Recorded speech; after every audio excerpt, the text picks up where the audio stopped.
Hello students, welcome to the UPSC Environment PYQ series of Chahal Academy IAS Academy। हम यहाँ पे UPSC CSC में पूछे गए सारे क्वेश्चंस जो एनवायरनमेंट में पूछे गए क्वेश्चंस हैं पीवाईक्यूज़ को उसको कर रहे हैं। आप जानते हैं 1995 से हम 2024 का हमारा टारगेट है। आज हम करने वाले हैं 2016 का प्रीलिम्स में पूछे गए सारे क्वेश्चन जो भी एनवायरनमेंट में पूछे गए। आप जानते हैं एनवायरनमेंट के कितने इंपॉर्टेंट क्वेश्चंस होते हैं, तो वन बाय वन चलिए करते हैं इसको। तो फर्स्ट क्वेश्चन की तरफ में बढ़ते हैं। सबसे पहला क्वेश्चन है what is or are the importance or importances of the United Nations Convention to combat desertification। UNCCD इसको शॉर्ट में बोलते हैं। और इसका मेन क्या जो आपका इम्पॉर्टेंस है हमारी जो हमारे काम है इसमें क्या है, इनका वर्किंग क्या है उसको पूछा गया है। It aims to promote effective action through innovative national programme and supportive international partnership. Definitely this is the correct. आप जानते होंगे कि हमारे पूरे वर्ल्ड में डेजर्टिफिकेशन बढ़ता जा रहा है, जिसकी वजह से ये यूएनसीसीडी को बनाया गया था 1992 में, जो हुआ था रियो डी जेनारियो जो हमारा समिट हुआ है 1992 में ब्राज़ील के अंदर में।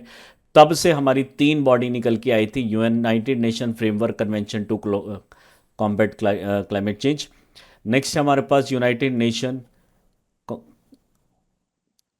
UNCCD, united nation convention to combat desertification. ये हमारा united nation framework convention to combat climate change जो है हमारा। और जो थर्ड जो हमारा फॉर्म हुआ था that is the CBD convention on biodiversity.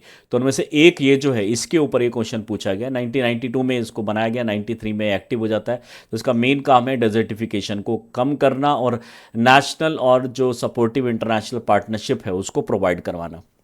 Second है, it is a special particular focus on south Asia and north Africa. ऐसा नहीं है, पूरे वर्ल्ड में जहाँ भी डिजर्टिफिकेशन है उसके ऊपर फोकस है, यहाँ पे ही ज़रूरी नहीं है।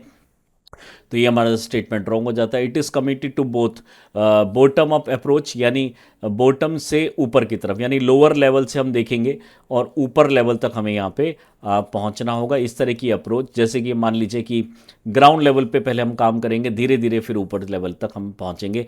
Encouraging the participation of the local people in combating the desertification. तो ये भी स्टेटमेंट यहाँ पे करेक्ट हो जाता है। 1 and 3 is correct. So first का जो सी है is the correct answer. So C is the correct answer. जैसे कि मैंने बताया आपको, यूएनसीसीडी 1992 में पहली बार ये बना, लेकिन उसको फाइनल जो रूप दिया गया 1994 में दिया गया, और जब ये इफेक्टिव हो गया 1996 से।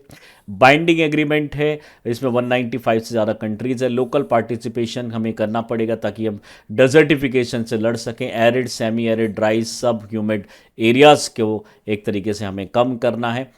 यहाँ पे जो रीजनल, अगर हम एनेक्सेस की बात करें, Africa, Asia, Latin America, Caribbean, north meridian, central Europe, almost पूरा वर्ल्ड को हम यहाँ पे कवर करने वाले हैं।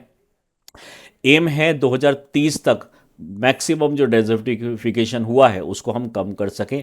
और वन ऑफ दी थ्री, यानी मैंने जैसे बताया, यूनाइटेड नेशन कन्वेंशन हुआ था फॉर बायोडाइवर्सिटी और united nation framework convention to combat desertification जो क्लाइमेट चेंज है, ये हमारा जो है UNFCCC, इसके साथ में ही ये UNCCD भी बनाया गया था। और यहाँ पे 2006 को डिक्लेयर किया गया था international year of the desert and desertification. So first का C answer is the correct answer. बढ़ते हैं सेकंड क्वेश्चन की तरफ में। Consider the following pairs, annexure 1 Cartagena, certified emission reduction Nagoya protocol, CDM clean development mechanism Kyoto protocol, Nagoya protocol और Cartagena protocol. ये जो तीनों इसमें दिया हुआ है, इनमें से कौन सा इसमें करेक्ट आपको दिखाई दे रहा है? आप जानते होंगे कि कार्टाजीना प्रोटोकॉल एनेक्चर 1 जो कंट्रीज़ हैं, ये United nation framework convention on climate change, ये हमारा है। तो ये उससे रिलेटेड है, कार्टाजीना से इसका कोई डायरेक्ट रिलेशन नहीं है। CER भी हमारा क्योटो प्रोटोकॉल से ही रिलेटेड है, तो ये भी हमारा यहाँ से रिलेटेड नहीं है। ये भी हमारा क्योटो से ही रिलेटेड है, और जो थर्ड वाला क्योटो से है ये करेक्ट है हमारा। तो पहले दो हमारे रॉन्ग हो जाते हैं, थर्ड इज़ करेक्ट। CDM के अंदर में हमें क्या करना होगा, जो एनेक्शर 1 कंट्रीज़ हैं जिनको कुछ टारगेट दिए गए हैं, मान लीजिए ए कंट्री को हमने 100 एमिशन का टारगेट दिया गया कि इससे ज़्यादा एमिशन आप नहीं कर सकते हैं कार्बन डाइऑक्साइड का। बी कंट्री को भी हमने 100 का एमिशन का टारगेट दिया हुआ है, ए कंट्री को भी 100 का टारगेट दिया गया है। बट अगर ये ऐसा नहीं कर पा रही हैं, यानी 100 इसको बोला गया और इसने 200 प्रोड्यूस कर दिया, इसको 100 बोला गया और इसने 120 प्रोड्यूस कर दिया, तो ये नेगेटिव में -20 हो जाएगा, नेगेटिव में -100 हो जाएगा। तो इनको नॉन एनेक्शर 1 कंट्रीज जो होंगी हमारी, नॉन एनेक्शर 1 कंट्री जैसे कि चाइना हो गया हमारा, पाकिस्तान हो गया, बांग्लादेश हो गया और हो गया इंडिया, इस तरह की जो कंट्रीज़ हैं, इन कंट्रीज़ के अंदर में जाके इनका इतने लेवल का, जितना लेवल आपने पोल्यूशन बढ़ाया है उतना लेवल यहाँ पे, यानी 120 लेवल का पोल्यूशन यहाँ पे कम करना पड़ेगा, तब आपको एक सर्टिफिकेट प्रोवाइड करेगा United nation framework convention on climate change.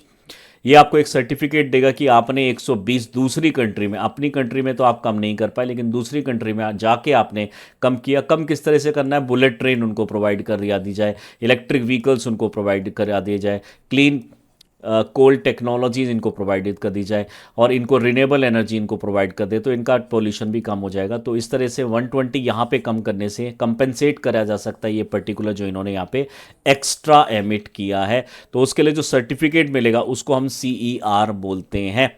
अब ये CER जो ये अब जिसमें बताया, यानी जो certificate of clean development mechanism करेगा, उसके CER मिलेगा, वो क्योटो से रिलेटेड है। यहाँ पे नगोया ये रॉन्ग हो जाता है, तो यहाँ पे जो थर्ड है सिर्फ यही हमारा करेक्ट होगा। तो सेकंड का थर्ड इज करेक्ट। वही जैसे मैंने बताया आपको, यहाँ पे हमारी जो 6 गैसेस हैं, CO2, CH4, N2O, sulphur hexafluoride, hydrofluorocarbon और हमारे पास परफ्लोरोकार्बन, इनको हमें कम करना है और हमारा टारगेट है common but differentiated responsibility, CBDR। इसका मतलब है कि हमारा एक कंट्री से कोई लेना देना नहीं है, हमें पूरे वर्ल्ड से हमें 5.2% GHG ग्रीन हाउस गैसेस के एमिशन को बचाना है, और वो भी ये वाली गैसेस होंगी जिनको हमें कम करना है। और कौन से लेवल से? 1990 में जो लेवल था 2018 तक, उसको हमें 5.2% तक कम कर देना है, ये हमारा टारगेट था। इसमें हमने united nation framework convention to जो क्लाइमेट चेंज है, उसमें एनेक्शर 1 कंट्रीज़ जो है डेवलप्ड कंट्रीज़ है, एनेक्शर बी जो सेकंड कंट्रीज़ है, ये उन्हीं डेवलप्ड में से कुछ कंट्रीज़ है जिनको कुछ टारगेट दिए गए हैं। इसके अंदर में इकोनॉमी इन ट्रांजिशन कंट्रीज़ भी है जैसे कि रशिया। एनेक्शर बी कंट्रीज़ में यहाँ पे दिया गया है, यहाँ पे उन कंट्रीज़ का नाम जिनको कुछ पर्टिकुलर टारगेट दिए गए, ऊपर वाली ही एनेक्शर 1 और 2 में से ये कंट्रीज़ हैं जिनको टारगेट दिए गए हैं।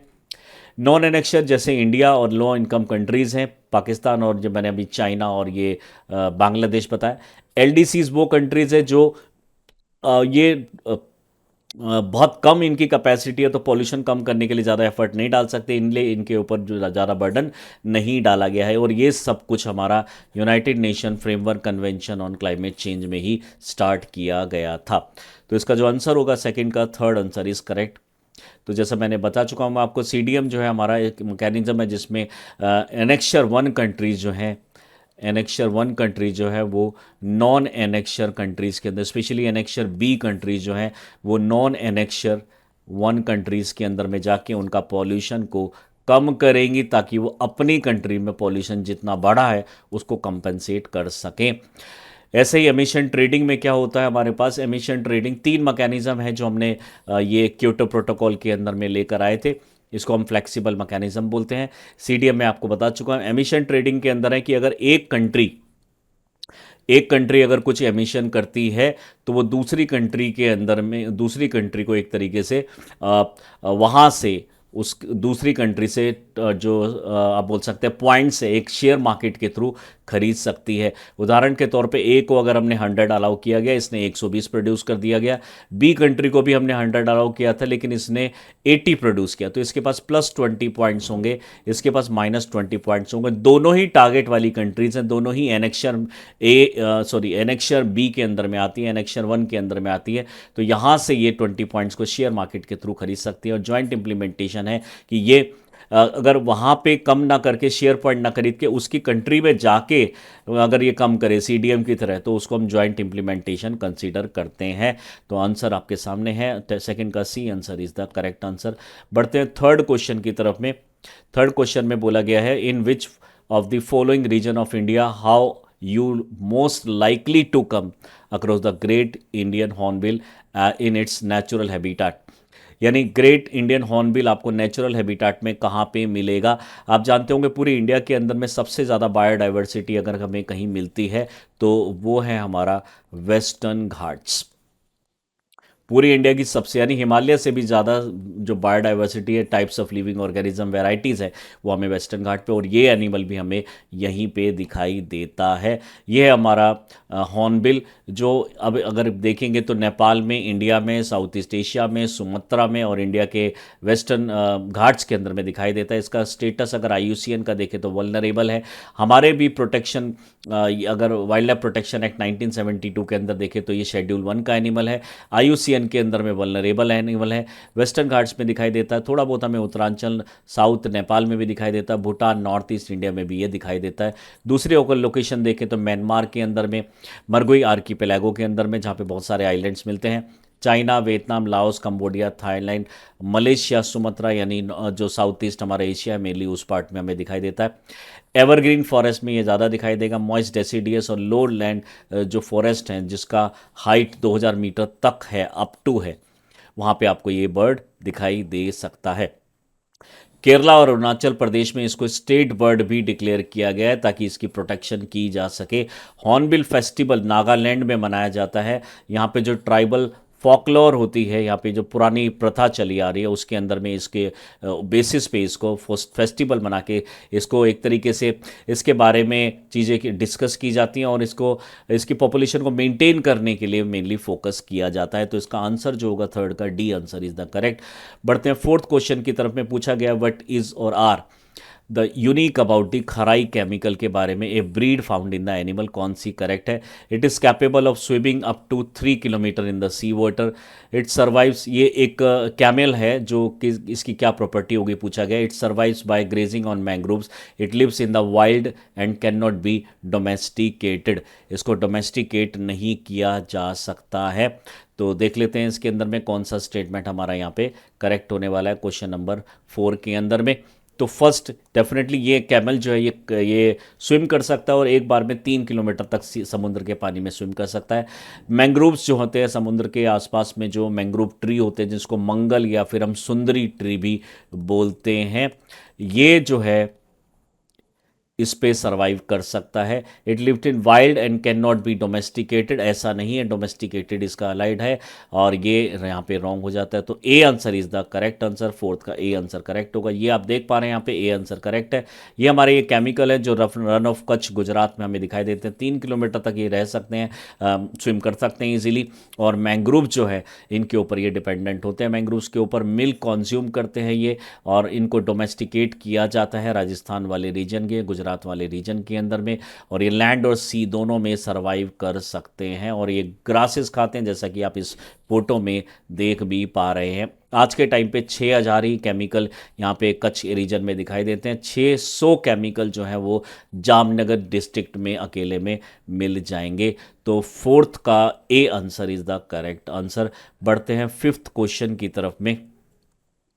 Which of the following statements is or are correct? Proper design and effective implementation of UNRED program can significantly contribute to। सबसे पहले आपको ये UNRED पता होना चाहिए, यूनाइटेड नेशन से रिलेटेड है, UN, और रेड है restoration of the forest. Restoration करना है हमें, रिस्टोरेशन ऑफ द फॉरेस्ट, हमें एक तरीके से फॉरेस्ट को रिस्टोर करना है और बचाना है from deforestation and forest degradation, deforestation and forest degradation। अब आप मानिए, सपोज कीजिए हमारे पास एक यूएसए कंट्री है और एक यहाँ पे ब्राज़ील कंट्री है। तो यूएसए अपने डेवलपमेंट को कॉम्प्रोमाइज़ ना करते हुए डेवलपमेंट करता जा रहा है, फॉरेस्ट कट करता जा रहा है, लेकिन ब्राज़ील वो नहीं कर रहा है, ये अपने फॉरेस्ट को मेंटेन करके चल रहे हैं। तो जो फॉरेस्ट इन्होंने मेंटेन किया है ब्राज़ील ने, वो कहीं ना कहीं यूएसए से जो एमिट हुआ है पॉल्यूशन, उसको एब्जॉर्ब करने में हेल्प कर रहा है। तो इसलिए ब्राज़ील को एक कॉम्प्रोमाइज़ करना पड़ रहा है अपनी डेवलपमेंट के साथ में, अपने फॉरेस्ट की वजह से। इस वजह से ये डिज़र्व करता है कि कुछ पैसा, कुछ मनी ये यूएसए से प्रोवाइड किया जाए ताकि ये अपने फॉरेस्ट को ऐसे मेंटेन कर पाए, अदरवाइज इसको भी प्रॉब्लम हो सकती है। और ये भी चाहे तो फॉरेस्ट कट करके डेवलपमेंट कर सकता है, लेकिन ये ऐसा नहीं करता है। तो उसके लिए यूनाइटेड नेशन का ये restoration of the forest from the forest degradation and the ये डिफॉरेस्टेशन है। इस प्रोग्राम के अंदर में यहाँ पे बात की गई है कि हमें इन कंट्रीज़ की हेल्प करनी चाहिए। तो बायोडाइवर्सिटी प्रोटेक्शन हमारा मेन पर्पज है, रेजिलियंस ऑफ फॉरेस्ट इकोसिस्टम में पॉवर्टी रिडक्शन, क्योंकि अगर ऐसे तो कंट्री फिर पुअर होती चली जाएगी, उसके पास सिर्फ ग्रीन एरिया होगा लेकिन खाने को कुछ नहीं होगा, तो कोई फ़ायदा नहीं है। इस वजह से हम यहाँ पे इन कंट्रीज़ को पॉवर्टी रिडक्शन का भी टारगेट यहाँ पे रखते हैं। तो तीनों स्टेटमेंट इसमें करेक्ट हो जाती हैं। देख लेते हैं इसमें जो फॉरेस्ट जो फूड एंड एग्रीकल्चर ऑर्गेनाइजेशन है, यूनाइटेड नेशन डेवलपमेंट प्रोग्राम है, यूनाइटेड नेशन एनवायरनमेंट प्रोग्राम है, ये सभी इसके साथ कोलैबोरेट कर रहे हैं। रेड के अंदर में वो जो कंट्री है, जैसे मान लीजिए यहाँ पे यूएसए है, तो ये किसी भी फॉर्म में इसको हेल्प प्रोवाइड कर सकती है ब्राज़ील को, रेड अगर फॉलो होगा। लेकिन अगर रेड प्लस फॉलो होगा तो रेड प्लस के अंदर में है कि ये कंट्री जिस रिस्पेक्ट में मांगेगी एड उसी रिस्पेक्ट में मिलेगा। उदाहरण के तौर पे आपने अगर ब्राज़ील को इलेक्ट्रिक व्हीकल प्रोवाइड कर दिया लेकिन उसको इलेक्ट्रिक व्हीकल चाहिए ही नहीं, तो रेड जो है फेल हो जाएगा, उसमें फिर रेड प्लस एक्टिव होगा। ब्राज़ील मांगता है कि हमें पैसा दीजिए, मान लीजिए कि उसने डॉलर्स मांगे, तो यूएसए को अब डॉलर प्रोवाइड करने पड़ेंगे, तो वो है रेड प्लस। तो जब जो रिक्वायर्ड वाली जो कंट्री है, नेसेसरी वाली कंट्री है, ये कंट्री जो डिमांड करे उसी फॉर्म में अगर मिलेगा, उसको हम बोल रहे हैं REDD plus. This is the difference between the REDD and the REDD plus. यहाँ पे हमारे नेगोशिएशंस हो रही हैं, फाइनेंशियल मैकेनिज्म है negotiated under the united nation framework convention on climate change, focused on the developing countries. Payment दी जाती है इसके लिए, और ये जो है हमारा 2005 में नेगोशिएट किया गया था। की डिसीजन इसमें 2013 में लिए गए, और प्रॉपर रूल बुक जब पेरिस एग्रीमेंट हुआ 2015 में COP21, उसके अंदर में इसको फाइनलाइज किया गया। तो इसका जो आंसर होगा फिफ्थ का डी आंसर इज करेक्ट। बढ़ते हैं सिक्स्थ क्वेश्चन की तरफ में। With reference to the agenda 21 sometime seen in the news, इससे रिलेटेड कौन सी टर्म हमारी सही होगी? It is a global action plan for sustainable development. आप जानते ही होंगे ये भी उसी टाइम पे, यानी 1992 में जब हमारा रियो डी जेनेरियो समिट हुआ है, वो रियो डी जेनेरियो समिट हुआ है, उसी टाइम पे इसको भी फॉर्म किया गया है। यानी इसमें एजेंडा 21 को लाया गया, और इसके अंदर में सस्टेनेबल डेवलपमेंट गोल्स को अचीव करने की बात की गई है। Although it is non binding in nature, ये कंट्री के ऊपर बाइंडिंग नहीं होगा, इस वजह से बहुत ज़्यादा सक्सेसफुल रही है। नेक्स्ट देख लेते हैं। It originate in the world summit on sustainable development held in the Johannesburg in 2002। अभी मैंने बताया इसको Rio de Janeiro, Johannesburg South Africa में है, लेकिन इसको लाया गया था रियो डी जेनेरियो ब्राज़ील के अंदर में। तो डेफिनेटली हमारा ये स्टेटमेंट हमारा रॉन्ग हो जाता है। सेकेंड स्टेटमेंट रॉन्ग है, फर्स्ट स्टेटमेंट करेक्ट है, तो A is the correct answer. So six का ए आंसर यहाँ पे करेक्ट हो जाएगा। वही मैंने बताया आपको 1992 का अर्थ समिट जो रियो डी जेनेरियो में हुआ, ये नॉन बाइंडिंग है, और ये 2002 के इस वाले समिट के अंदर में यहाँ पे सपोर्ट किया गया था लेकिन लाया नहीं गया था। 21 यहाँ पे 21st सेंचुरी के एजेंडाज पे के नाम से दिया गया है। यहाँ पे हमें एनकरेज करने पड़ेंगे, प्रोसेसेस ऑर्गेनाइज करना पड़ेगा, ट्रेन करना पड़ेगा, पार्टनरशिप बढ़ानी पड़ेगी, कॉन्सेंट जो एक तरीके से टेशन है वो बढ़ाना पड़ेगा, थीम्स सेट करनी पड़ेंगी, एक्शन प्लान्स हैं अप्लाई करना पड़ेगा, मेजर करना पड़ेगा, तब जाके हमारे जो है ये लोकल एजेंडाज हमारे फुलफिल होंगे। तो हमारा जो सिक्स का A answer is the correct answer. बढ़ते हैं सेवंथ क्वेश्चन की तरफ में। पूछा गया है गाडगिल कमेटी, उसका पूरा नाम है माधव गाडगिल कमेटी, और कस्तूरी रंगन कमेटी जो है ये किससे रिलेटेड है? कॉन्स्टिट्यूशनल रिफॉर्म से है, गंगा एक्शन प्लान से है, लिंकिंग ऑफ रिवर से है, प्रोटेक्शन ऑफ वेस्टर्न घाट से है। डेफिनेटली इसका रिश्ता जो है वेस्टर्न घाट से है। वेस्टर्न घाट में आप जानते होंगे कि वेस्टर्न घाट जनरली हमारी जो तापी रिवर है वहाँ से लेकर हमारा जो केरला तमिलनाडु के बॉर्डर पे नीलगिरी है वहाँ तक ये लाई करता है। तो लगभग 1600 किलोमीटर लॉन्ग की जो बाउंड्री है हमारी वेस्ट कोस्ट पे, इसको हम यहाँ पे वेस्टर्न घाट बोल रहे हैं। तो वेस्टर्न घाट जो है ये यहाँ पे बहुत सारा हमें मैग्नीज मिलता है, आयरन मिलता है और मैग्नीशियम मिलता है, और भी बहुत सारे मिनरल मिलते हैं, लेकिन ये हमें ज़्यादा मिलते हैं। इसको इस वजह से बहुत ज़्यादा माइनिंग होती है इस पर्टिकुलर वेस्टर्न घाट रीजन के अंदर में। इस माइनिंग को रोकने के लिए यहाँ के और मैंने ये भी बताया आपको वेस्टर्न घाट में हमारी इंडिया की सबसे ज़्यादा बायोडाइवर्सिटी है। तो अगर माइनिंग बहुत फास्ट रेट पे इलीगल होगी तो वेस्टर्न घाट की बायोडाइवर्सिटी कम हो सकती है। इस वजह से इसको रोकने के लिए टाइम टू टाइम कमिटीज़ बनाई गई। पुरानी कमेटी है माधव गाडगिल, उसके बाद में आई है कस्तूरी रंगन, और ये इसका मेन पर्पज़ है to the protection of the Western Ghats. तो इसमें आपको सोचना नहीं है, सीधा आपको याद रखना है कि वेस्टर्न घाट इकोलॉजी एक्सपर्ट पैनल इसके ऊपर बैठा था। इको सेंसिटिव जोन है हमारा वेस्टर्न घाट्स का, जिसमें 6 स्टेट आती हैं, 44 डिस्ट्रिक्ट आते हैं, 142 तालुकाज आते हैं। कस्तूरी रंगन कमेटी ने भी ये बैलेंस बनाने की कोशिश की थी इसके अंदर में। ये भी इको सेंसिटिव जो एरियाज़ हैं उसको और बैन किया था इसने। माइनिंग, क्वेरिंग होता है जब ऊपर से हम माइनिंग करते हैं सरफेस पे से, उसको बोलते हैं क्वेरिंग। और जो सैंड माइनिंग होती है रिवर्स के अंदर में, उसको भी यहाँ पे रोका गया था। तो ये बहुत सक्सेसफुल रहे थे, इस वजह से काफ़ी पूछा भी गया यूपीएससी में। तो 7 का D answer is the correct answer. यहाँ पे हम देख लेते हैं, आप देख ही पा रहे हैं ये पूरा का पूरा रीजन जो है वेस्टर्न घाट्स के एडजॉइनिंग एरियाज़ के अंदर में आता है। गुजरात का इसका काफ़ी पार्ट है, महाराष्ट्र, हालांकि पूरा गुजरात वेस्टर्न घाट्स में नहीं आता है, जैसे मैंने बताया मेनली तापी वाली जो रिवर है उसके साथ में से आता है। कर्नाटक, तमिलनाडु और केरला ये रीजन में आता है। कर्नाटका में इतना बड़ा एरिया कवर किया जाता है, महाराष्ट्र में, और धीरे धीरे करके हम, जैसे मैंने बताया आपको, गुजरात का सबसे कम एरिया इसके रीजन के अंदर में आता है। और ये जो है लगभग 1600 किलोमीटर की लॉन्ग इसकी बाउंड्री है, और जो एरिया है 56,825 किलोमीटर स्क्वायर का इसमें एरिया कवर किया गया है। तो हमारा 7th का D answer is the correct answer. बढ़ते हैं 8th क्वेश्चन की तरफ में। On which of the following can you find the bureau of energy efficiency star labels, BEE। आप कोई भी अप्लायंस खरीदते हैं तो उस पर 2 स्टार, 3 स्टार, 5 स्टार, 4 स्टार लगा होता है। तो ये पूछा गया है कि किस किस के ऊपर ये आपको मिल सकता है। डेफिनेटली आज के टाइम पे सीलिंग फैंस हो, गीज़र हो, या फिर कोई लैंप ले रहे हो आप, ट्यूबुलर फ्लोरेसेंट लैंप ले रहे हो, सबके ऊपर में ये स्टार लेबलिंग आती है। तो ये बहुत सिंपल क्वेश्चन है, 1, 2 एंड 3। तो कितनी एफिशिएंसी है, यानी अगर 2 स्टार AC अगर आप ले रहे हैं तो वो थोड़ा सस्ता आएगा, 3 स्टार ले रहे हैं तो थोड़ा और महंगा आएगा, 4 स्टार उससे महंगा, और 5 स्टार सबसे महंगा। लेकिन 5 स्टार अगर आप खरीदते हैं तो most power efficient, most energy efficient यही हमारा रहता है। इसी वजह से यहाँ पे ये क्वेश्चन यहाँ पे पूछा गया है, क्यों कि लोगों को पता रहे कि वो कौन सा अप्लाइंसेस खरीद रहे हो, जिससे कितना उनका बिजली का बिल आएगा। और बिजली के बिल से डायरेक्टली हमारा रिलेशन पॉल्यूशन से भी है, क्योंकि जितनी ज़्यादा बिजली इसमें जाएगी उतना ज़्यादा पॉल्यूशन एमिट होगा, क्योंकि कहीं ना कहीं वो कोल से प्रोड्यूस की गई है बिजली। तो 8th का D answer is the correct answer. बढ़ते हैं 9th क्वेश्चन की तरफ में। ये सभी जो अप्लाइंसेस है इनके ऊपर में इस तरह से आपको मिलेगा ये पर्टिकुलर लेबलिंग। बढ़ते हैं 9th क्वेश्चन की तरफ में। पूछा गया international solar lines was launch at the united nation climate change conference in 2050। क्या ये स्टेटमेंट करेक्ट है? डेफिनेटली करेक्ट है। और खुद गवर्नमेंट ऑफ इंडिया की तरफ से मोदी जी ने इसको इंट्रोड्यूस किया था, और इसका जो हेडक्वार्टर है आज के टाइम पे गुरुग्राम में इसका हेडक्वार्टर है। आप जानते होंगे ये हमारे स्टेट हरियाणा के अंदर में है।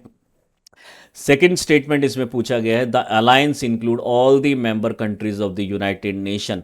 ऐसा नहीं है, उसके अलावा भी बहुत सारी कंट्रीज हैं इसके अंदर में, और सारी कंट्रीज यूनाइटेड नेशन की इसके अंदर में नहीं। आप जानते होंगे मैक्सिमम कंट्रीज यूनाइटेड नेशन का पार्ट है, लेकिन इसके अंदर में अभी पूरी कंट्रीज नहीं है। तो इसका जो स्टेटमेंट का आंसर होगा, only 1 statement is correct, second is actually the wrong. So ये हमारा 9th का ए इज करेक्ट। अभी आज के टाइम पे 123 इसमें सिग्नेटरी कंट्रीज़ हैं, और इसका जैसे मैंने बताया गुरुग्राम में है। और मेंबरशिप 112 कंट्रीज़ ने साइन किया हुआ, 92 कंट्री ने अपनी कंट्री में जाके लॉ भी बना लिया, जिसको हम रेटिफिकेशन भी बोलते हैं। और ये जो डायरेक्टर है, डायरेक्टर जनरल का जो ऑफिस है वो हमारे इंडिया के अंदर में ही है, with a 4 term eligible for the री इलेक्शन। दोबारा से उसको मेंबर बनाया जा सकता है। और इसमें बेसिकली वो वाली कंट्रीज़ है जो ट्रॉपिक ऑफ कैंसर और ट्रॉपिक ऑफ कैप्रिकॉर्न के बीच में आती हैं। मकसद साफ है कि जो कंट्रीज़ को एक्सेस है सोलर एनर्जी का, वो सोलर एनर्जी प्रोड्यूस करे, और जिनको एक्सेस नहीं है उनको भी अगर ये प्रोवाइड करे तो इनकी फाइनेंशियल सपोर्ट भी हो जाएगी, और जो दूसरी कंट्रीज़ है वो भी रिन्यूएबल एनर्जी को यूज़ कर पाएंगी। तो ये है हमारा मेन टारगेट। इसी के अंदर में international solar grid action network भी बनाया जा रहा है, जिसमें पूरे वर्ल्ड की जो ग्रिड है सोलर से कनेक्ट की जा रही है, ताकि एक कंट्री का जिसका एक्सेस अमाउंट का सोलर एनर्जी प्रोड्यूस हुआ है वो दूसरी कंट्री को प्रोवाइड कर सके। तो नाइन्थ का A answer is the correct answer. बढ़ते हैं टेंथ क्वेश्चन की तरफ में। With reference to the agreement at the United Nations Framework Convention on climate change meeting in जो पेरिस में हुई COP 21 के अंदर में, तो पूछा गया है कौन सा स्टेटमेंट करेक्ट है। Agreement was signed by all the member of the UN and it will go into effect in the 2016 17। This is actually the wrong statement. Next देखते हैं सेकंड स्टेटमेंट क्या बोलता है। The agreement aims to limit the greenhouse gas emission so that rise in the average global temperature by the end of the century does not exceed 2 degree Celsius, और अब 1.5 degree Celsius pre industrial level. Pre industrial level है 1850। 1850 से लेकर लगभग 2030 तक, यानी जो 1850 में जो हमारा ग्लोबल एवरेज टेम्परेचर था, मान लीजिए 33 डिग्री सेल्सियस था, तो इनका कहना है कि 2030 तक हम मैक्सिमम 34.5 को ही अलाउ करेंगे। तो this is the pre industrial level. हालांकि इसके ऊपर बहुत सारी डिस्प्यूट भी हुए हैं कि प्री इंडस्ट्रियल लेवल, क्योंकि किसी का 1750s में भी स्टार्ट हो गया इंडस्ट्रियल लेवल, तो किसको हम कंसीडर करें। बाद में एक मत बनाया गया कि 1850 को हम कंसीडर करेंगे। तो 1850 से लेकर 2030 के बीच में सिर्फ 1.5 डिग्री सेल्सियस का टेम्परेचर इंक्रीमेंट अलाउड होगा। उसके बाद में हमें बड़े स्टेप उठाने पड़ेंगे। Second statement is correct. Third statement देखते हैं। Developed countries acknowledge their historically responsibility in global warming, committed to donate $1,000 $1,000 a year from 2020 to help developing country to cope up with the climate change। यहाँ पे आपको problem हो जाएगी, क्योंकि यहाँ पे एक बहुत ही क्लोज इन्होंने वर्ड लिखा है, क्योंकि यहाँ पे जो एक्चुअल वैल्यू है दैट इज़ द $100 बिलियन। और अगर आप जल्दी जल्दी में इस क्वेश्चन को करेंगे तो गलत कर सकते हैं। 1000 यहाँ पे लिखा हुआ तो ये रॉन्ग हो जाता है, अदरवाइज पूरी स्टेटमेंट यहाँ पे करेक्ट है। तो थर्ड और फर्स्ट दोनों ही करेक्ट नहीं है, तो B answer is correct, second only. तो टेंथ का बी आंसर इज करेक्ट। बढ़ते हैं 11th क्वेश्चन की तरफ में। The sustainable development goal were first propose in 1972 by global think tank of the club of Rome. क्या ये स्टेटमेंट हमारा करेक्ट है? डेफिनेटली ये रॉन्ग है। नेक्स्ट देखते हैं। The sustainable development goal have to be achieve by 2030। Yes, आप ये मान सकते हैं, क्योंकि पहले मिलीनियम डेवलपमेंट गोल हुआ करते थे, उनका जो टारगेट था वो 5 साल का हुआ करता था। अब ये 15 साल के टारगेट पे 5 से 10 साल हुआ करता था, 15 साल का टारगेट है सस्टेनेबल डेवलपमेंट गोल्स के अंदर में। अब 2015 से लेकर 2030 तक हमें काफ़ी चीज़ें अचीव करनी है, और आप जानते होंगे सस्टेनेबल डेवलपमेंट गोल में टोटल 17 गोल्स हैं जो हमें अचीव करने हैं। सेकंड स्टेटमेंट करेक्ट है, तो 11 का B answer is the correct statement. देख लेते हैं। जो सस्टेनेबल डेवलपमेंट गोल है वो 2012 की जो रियो डी जेनेरियो समिट हुई है उसके अंदर में लाया गया है। आज के टाइम पे इसमें 17 गोल है, 169 टारगेट्स में इसको डिवाइड किया गया, और 304 इंडिकेटर्स हैं जो हमें अचीव करने हैं। ट्रांसफॉर्मिंग आवर वर्ल्ड एक यहाँ पे हमने थीम रखी था, the 2030 agenda for sustainable development गोल। यहाँ पे पर्पस है इनइक्वालिटी को कम करना, पॉवर्टी को ख़त्म करना, और ज़्यादा पीस मेंटेन करना, और prosperity in the societies, address urgent environmental political and economical challenges. तो 11th का B answer is the correct answer. ये सारे हमारे सस्टेनेबल डेवलपमेंट गोल है। पॉवर्टी कम करना है, हंगर कम करना है, हेल्थ अच्छी करनी है, एजुकेशन को अच्छा करना है, gender clean consumption, responsible consumption हमें करना पड़ेगा, पार्टनरशिप करनी पड़ेगी, पीस मेंटेन करना पड़ेगा। ये पूरे 17 हमारे गोल्स हैं जिनको हम सस्टेनेबल डेवलपमेंट गोल्स भी कहते हैं।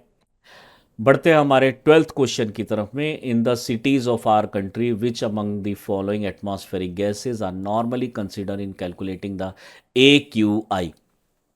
आप जानते होंगे कि national ambient air quality index, national ambient air monitoring programme और national ambient air quality standard, तो अगर हम नेब की बात करें तो इसमें 4 गैसेस को कंसीडर किया गया है।